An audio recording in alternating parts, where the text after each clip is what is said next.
La ilaha illallah, la ilaha illallah, la ilaha illallah, la ilaha illallah.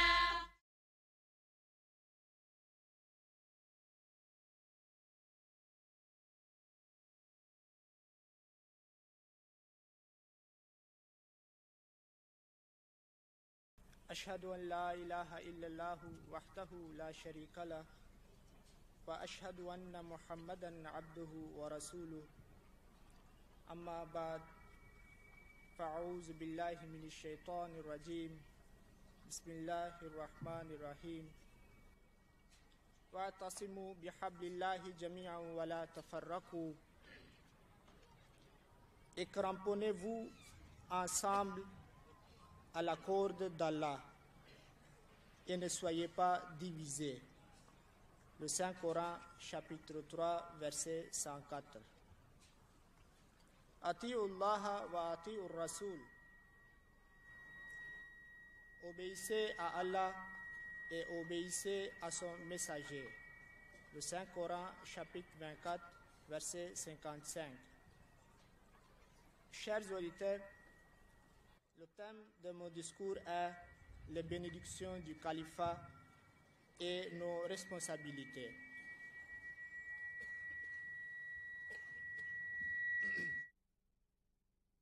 Il est important de connaître le sens du mot califat avant d'entrer dans le vif du sujet. Voici le sens étymologique. Le mot califat en arabe est khilafat. Il est dérivé du verbe khalafa. Al-Munjid dit khalafa ar-rajula ay baqiya ba'da wa qama maqama. Lorsqu'on dit khalafa ar-rajula, cela veut dire qu'il a vécu après lui et il lui a succédé. Imam Raghib, dans son exégèse, Mufradatul Quran, dit Al-Khilafa, An-Niyaba Anil Ghayr. Le califat veut dire la succession à quelqu'un.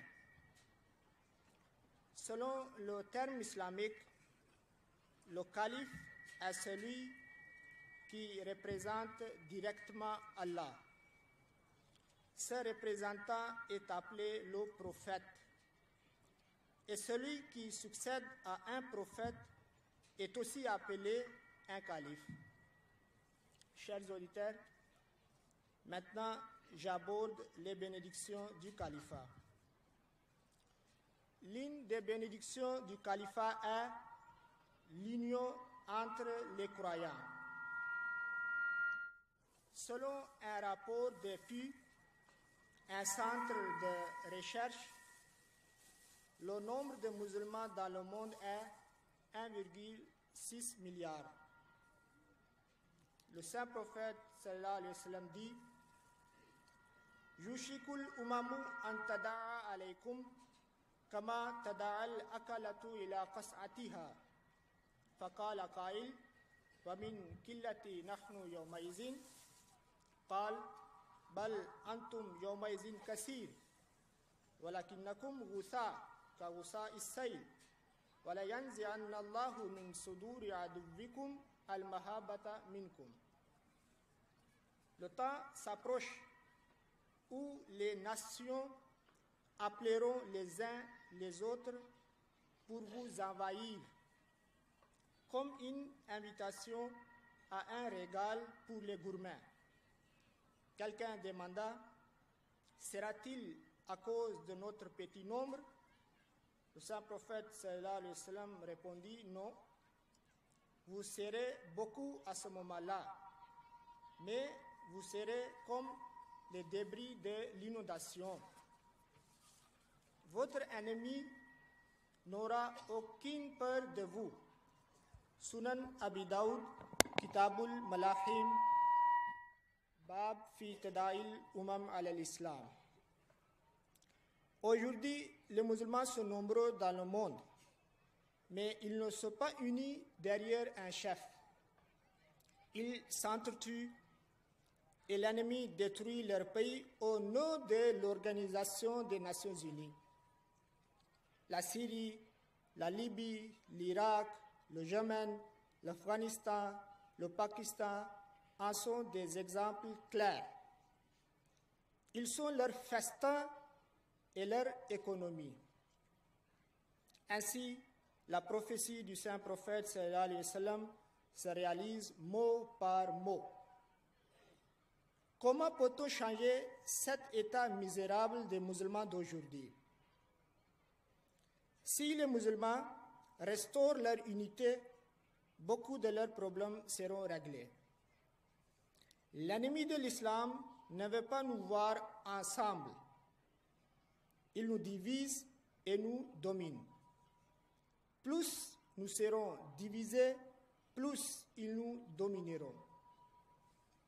Comment peut-on créer l'union entre les croyants?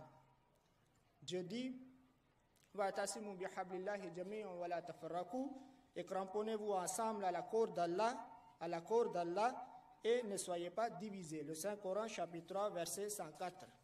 Donc, on peut créer à travers la corde d'Allah l'union des croyants. Qu'est-ce que signifie la corde d'Allah? Apparemment, on ne voit pas une corde d'Allah. Dieu dit d'attraper la corde. Où est la corde? Est-ce que vous la voyez? Même s'il y a une telle corde, disons de 20 mètres, peut-être 20 ou 40 personnes peuvent l'attraper. Comment 1,6 milliard de musulmans peuvent attraper une seule corde? En plus, même s'ils prennent une telle corde, à quoi servira-t-elle? Le deuxième calife du Messie premier l'Islam dit, comprenez bien que le califat est la corde d'Allah. Vous ne pouvez faire le progrès qu'en attrapant cette corde. Celui qui la laissera périra. Darsul Coran délivré le 1er mars 1921. Donc, le message du verset coranique est qu'on se cramponne au calife d'Allah. Si l'on attrape cette corde, on sera unis. Si l'on laisse cette corde, on sera divisé. Et lorsque le calife dit quelque chose, qu'on ne s'en divise pas. Si, au début de l'islam, les musulmans avaient compris ce message, ils pouvaient éviter la bataille des chameaux en Irak et celle de Siffin en Syrie et d'autres batailles.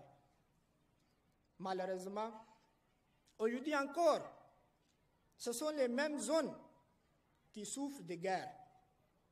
Ils n'ont même pas compris leur histoire. Ils avaient fait des guerres entre eux-mêmes parce qu'ils n'avaient pas accepté l'autorité du calife de l'époque. Quelles que soient les raisons de guerre d'aujourd'hui, je dirais, à la lumière de leur histoire, que c'est à cause de leur refus du calife d'aujourd'hui. Le Messie premier à l'Islam explique son but comme suit. Je veux que tous ceux qui habitent les différentes parties de la terre, les habitants de l'Europe comme ceux de l'Asie, tous ceux qui ont une nature juste, soient attirés vers le Tawhid, l'unicité de Dieu, et réunis dans une seule foi. Tel est le but divin que je suis venu accomplir. Le Testament, page 8. Les nations font des guerres entre elles, qui créent l'atmosphère de la haine et de l'animosité dans les cœurs des peuples. Malgré la réconciliation, la haine réapparaît de temps à autre. Comment pouvons-nous restaurer l'unité parmi ces nations, parmi elles? Nous constatons que lorsque les Ahmadistes de ces nations se rencontrent, ils oublient leur guerre politique. Ils pensent au-delà des nationalités, d'ethnicité, de couleur, etc. Ils s'aiment à cause de Dieu. Tous les Ahmadistes savent que chaque année, les Européens, les Indiens, les Africains, les Arabes, les Blancs, les Noirs, etc., font la baya de leur calife. Lors de la cérémonie de la baya internationale, nous voyons que tout le monde attrape d'une manière la main du calife. Donc c'est la main du calife qui les unit.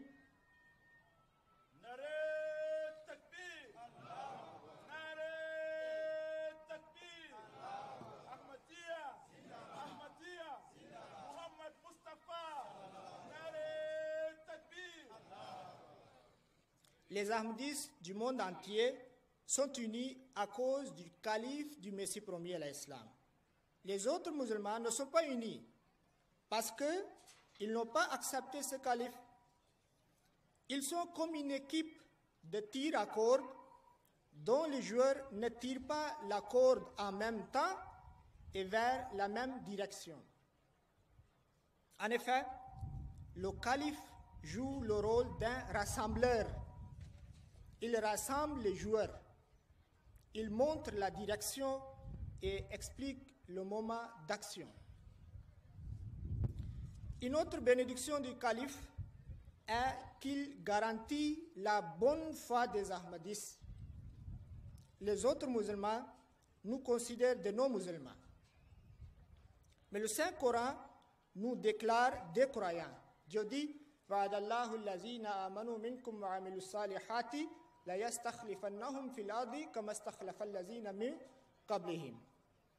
a promis à ceux d'entre vous qui croient et qui font de bonnes œuvres qu'il fera les califes sur la terre, tout comme il a fait des califes de parmi ceux qui les ont dévancés. Le Saint-Coran, chapitre 24, verset 56. Donc, la promesse de faire les califes est avec ceux qui croient et qui font de bonnes œuvres. Est-ce que la communauté islamique Ahmadiyya a un calife? Oui. Donc, cela prouve que nous sommes des croyants et que nous faisons de bonnes œuvres. Est-ce que les autres musulmans d'aujourd'hui ont un calife? Non, ils n'en ont pas. Le califat d'Abu Bakr al-Baghdadi ne s'était basé que sur le terrorisme. Il était tué en 2016 selon certains rapports médiatiques, donc c'est déjà fini. Le calife des Mouridines au Sénégal n'est que par le nom. Il n'est pas issu d'Al-Imam al-Mahdi. Leur califat n'a rien à voir avec le verset précité qui explique la nature du califat. Leur califat est héréditaire.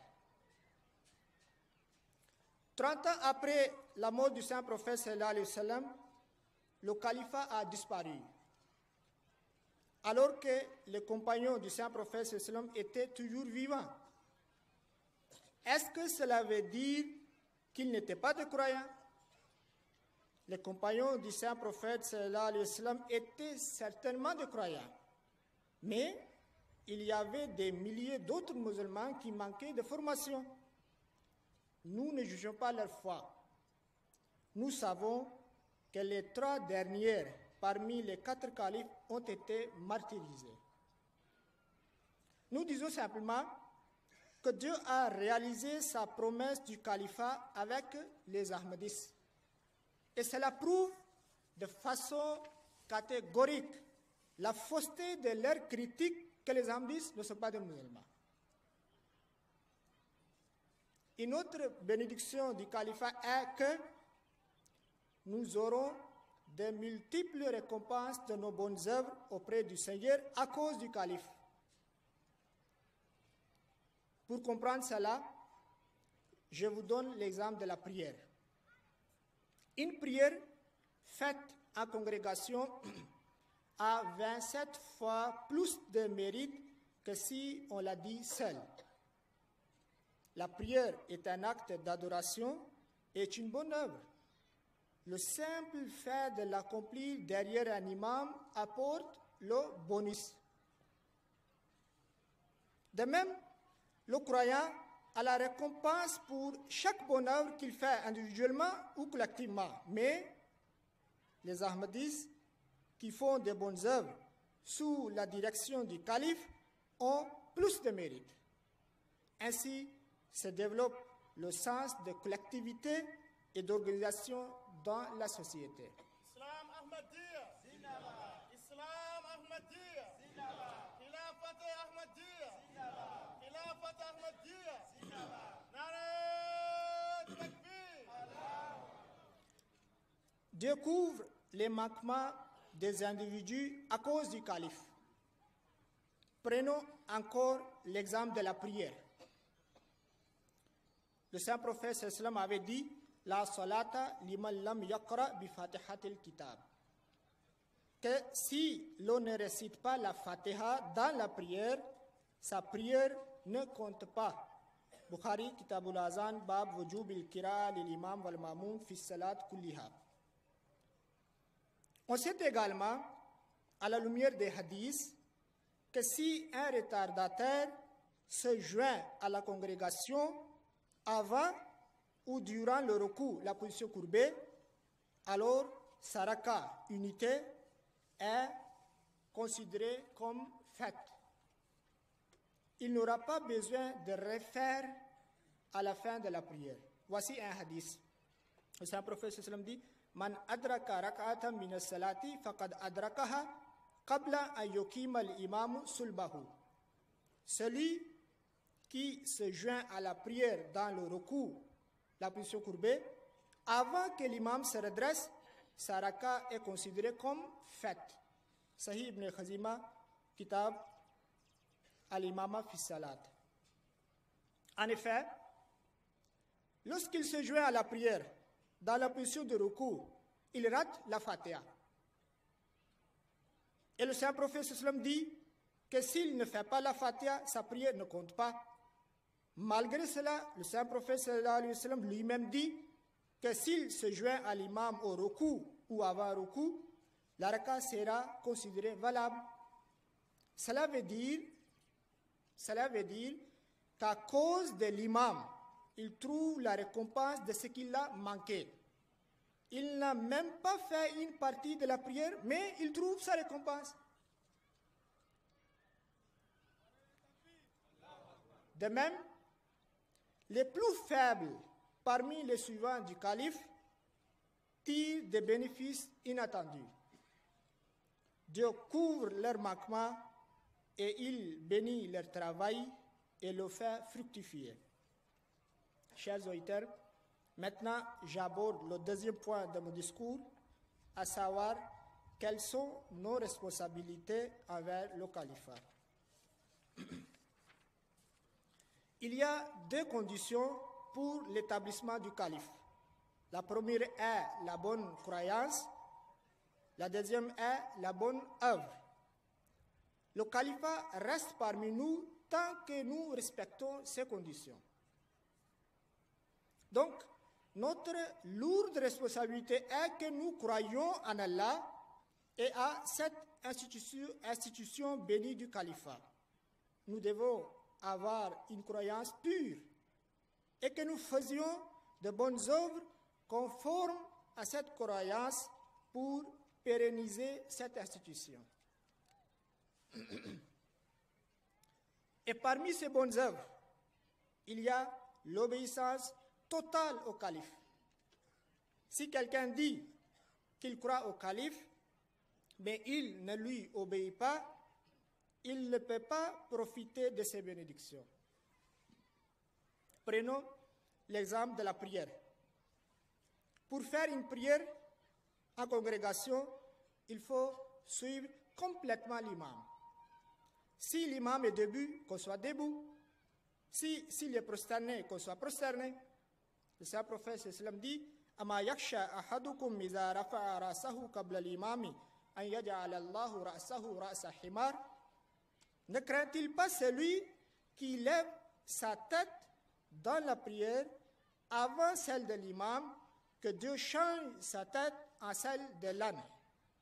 Bukhari, Kitabul Azan, Bab Ismi man rafa rasahu qabla al-imam.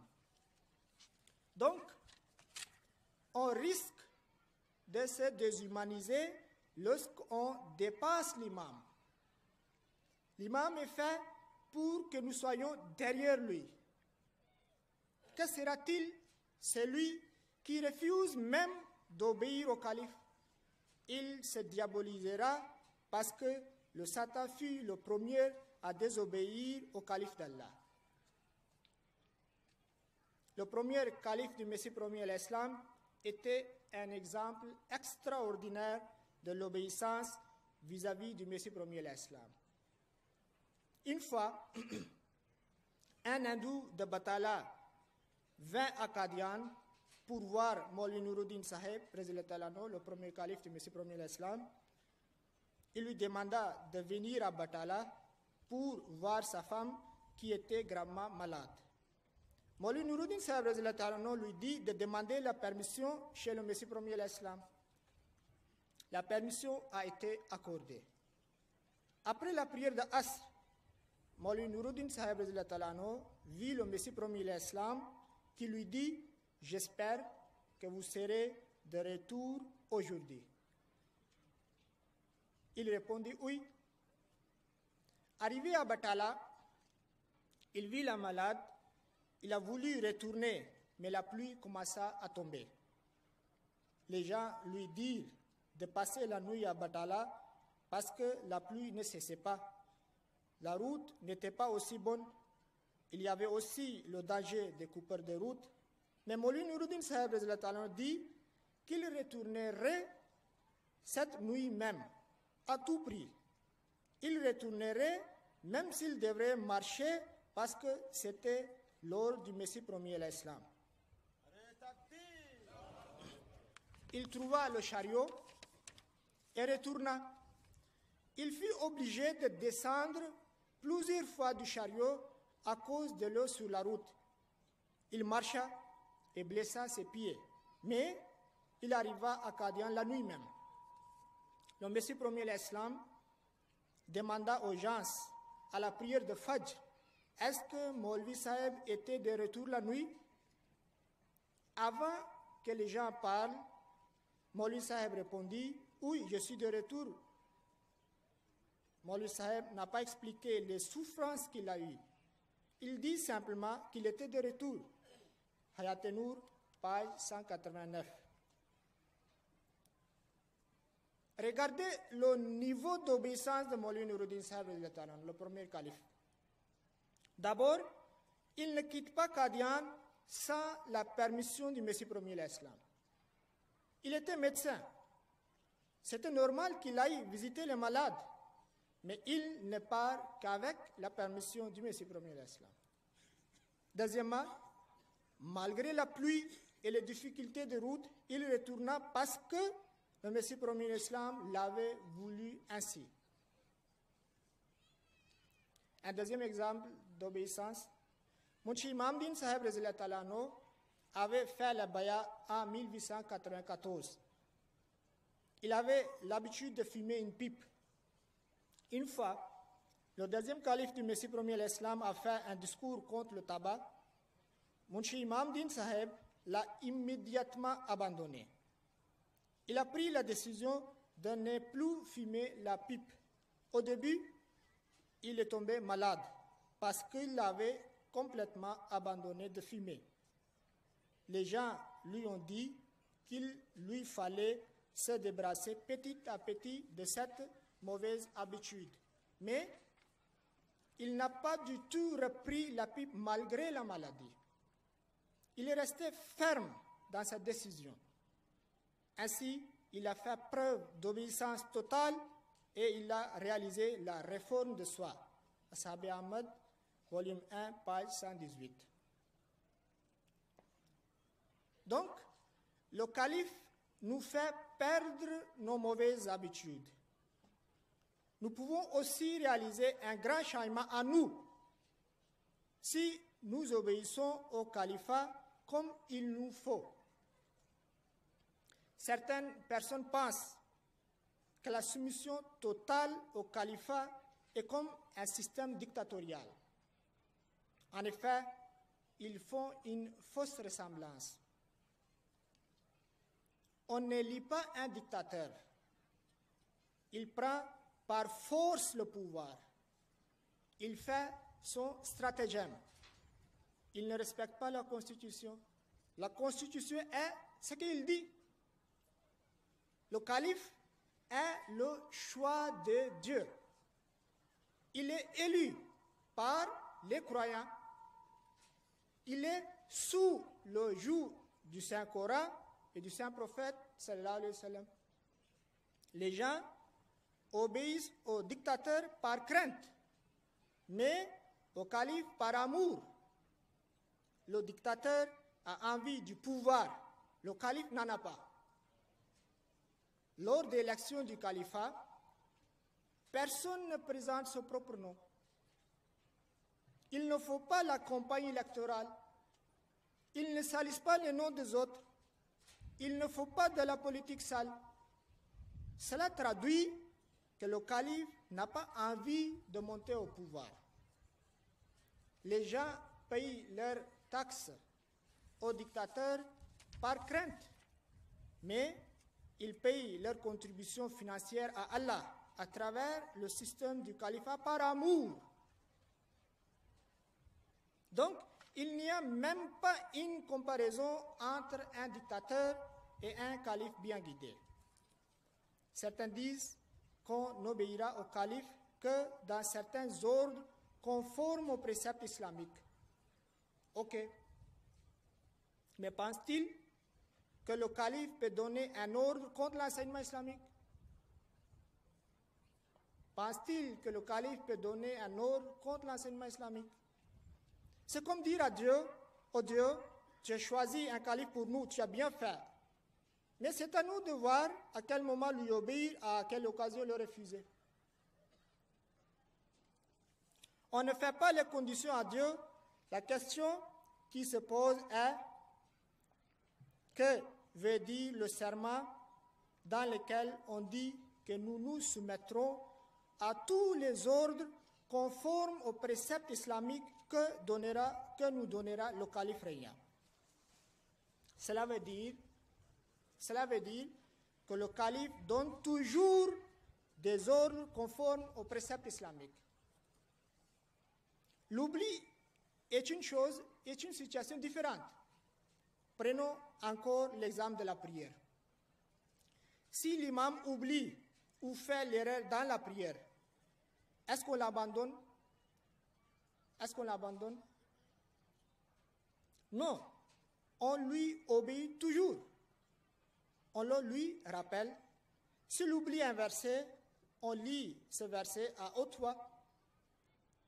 Est-ce qu'on lui dit « Akhta'ta aslih » tu as fait l'erreur, corrige? Est-ce qu'on lui dit comme ça?